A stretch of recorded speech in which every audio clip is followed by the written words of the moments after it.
So I had heard about WikiLeaks before this, but I didn't really know much about the history behind the group, so I thought the video was really interesting. A couple of things I thought like that kind of stuck out to me was the fact that like everything behind WikiLeaks was purely motivated by wanting to share like these immoral actions, and it was sort of like that pure incentive to take such large risks in terms of like being sent to jail and that kind of thing. Kind of made me wonder about how online currency could change things. What if like this whole Bitcoin thing became like really real and like widely used?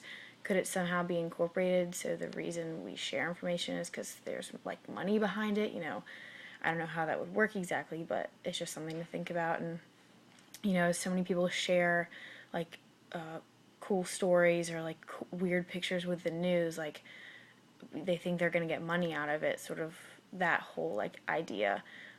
It'd just be interesting to see if currency was added to the internet in some shape or form. I also thought like this video really brought us back to the whole question of freedom of speech, and we talked about it in class a bit, but we really see how important it is, like just for worldwide discussion, to be able to like speak our mind and be like whistleblowers on these immoral actions that the governments are taking, and just stuff like that. And the video mentioned one conference that the WikiLeaks people went to, that allowed them to speak without like any kind of censorship, and it just kind of made me think, well, do you think like the U.S. or like any kind of government should be adding amendments for online publications and speech, like specifically? So I thought that was really interesting.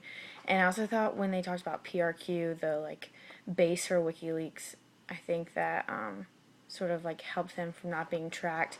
I thought that was really interesting and sort of reminded me of Tor, because it it was sort of like a program, but like more of like a company that keeps people from tracking you, and you just, I don't know, I just thought that that would be a really cool thing to start a company here that their whole thing was on like keeping their clients from being able to be tracked. So I thought that was really interesting.